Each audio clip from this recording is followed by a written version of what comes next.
Hello everyone, happy Sunday evening. Means you can only listen or watch this video 1 out of 7 times unless you're not bothered about the day. So I'm in the middle of a jog and I just had a bit of inspiration. Got a few things going on in my head because I've got 2 months off of ABP, but I'm still going to do rambles and I'm still going to do reviews. It's just a podcast that's having a bit of a break. But I have recently been let go of a job. Just conscious of people walking past. And I wanted to create like a top 5 things you can do to get back in employment, because I'm already signed up to loads and loads of temporary agency companies now, because I find myself quite capable and driven to earn as much money as possible.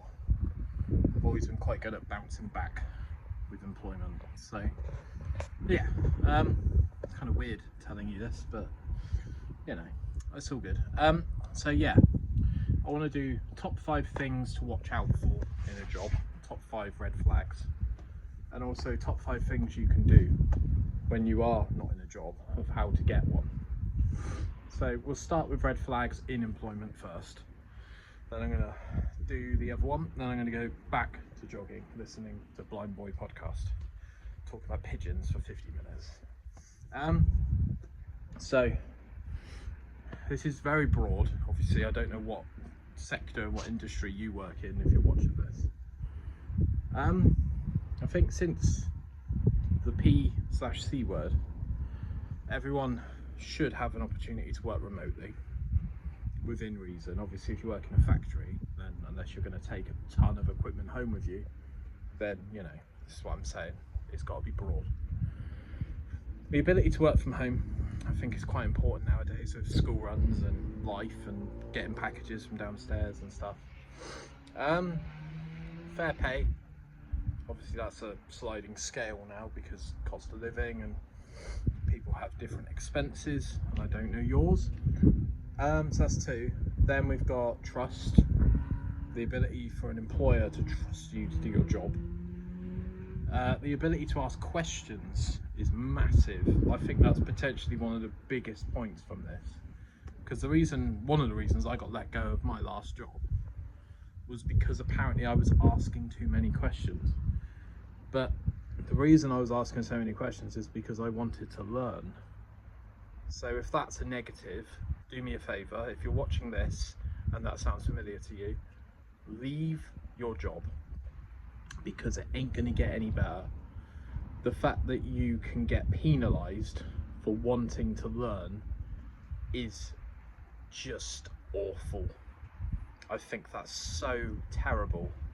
And if you are going through a similar thing that I've just been through, I really feel for you, because that's just not a good situation to be in. So do something about it. Do not wallow. Do not sit there and hope it gets better. Do something about it. Put life into your own hands, because that's kind of how I feel I've done as well. Also, if you are contracted to work until say 5 or 5:30, I'd say top 5, number 5, leave at the time you're contracted to work. And obviously there's caveats to that. You know, if the building's burning down, you can't just down tools and leave at 4 p.m. because your contract says you leave at 4 p.m. But time is so important nowadays. Like in my 20s, I wanted to earn as much money as physically possible, to the point where I didn't need to worry about money anymore. In my 30s, mid-30s nearly, I value time so much more than money. Like, I just need enough to pay my bills, pay my rent, pay my car. That's all I care about. I don't need to... The hedonic part of me seems to have subsided a little bit, really. So yeah, within reason, leave the time that you're supposed to leave. That's 5 minutes, so it's 5 and 5 minutes. I think it's really important as well, just as a little sixth point, get a manager that supports you. I don't know if I've already said this, but apparently you spend more time with your manager than you spend time at the doctors in the UK. Your manager needs to be in your corner, needs to be able to act as a shield for you, and needs to be able to help you develop, and also they voice concerns. You know, you can use them as a sounding board, and they need to be empathetic as well. Like, if you're genuinely going through some shit at home, you know, you and your girlfriend aren't on good terms, you will bring that to work with you. And this isn't me speaking from experience, recently anyway, but if your manager doesn't have your back, you are really, really gonna struggle physically, mentally. So make sure that your manager has your best interests in mind, and they're not just using you to get their work done. I think that's super important. Office politics, I'm not interested at all. I ain't interested. I don't care, to the point where I've endlessly this year thought about just starting my own company and running it the way I want to run it. But IT is incredibly expensive as a startup, so maybe one day. What was the other thing? Yeah, so if you are out of work, go to every single recruitment agency in your local area, I'd probably say 15 miles from where you live, and sign up to any possible work. If you have things that are desirable, like a forklift license, driving license, a lot of companies now only employ people with clean driving licenses. And also, there's not much point in you having a driving license if you don't have your own transport, which is another like expectation from people nowadays. And also stuff like a HGV license to drive lorries, minibus license, anything like that, any advancement or enhancement that you can think of, they will all separate you from people that don't have those things, which is doesn't feel great really, but you've got to look after yourself these days, you know. So yeah, sign up to as many recruitment agencies as possible. Point number 2 is be as flexible as possible. Sometimes you might have to work at 6 in the morning, sometimes you might have to work till 10 PM at night, but if you're showing willingness, you'll probably pick up more shifts than the people that aren't being as flexible.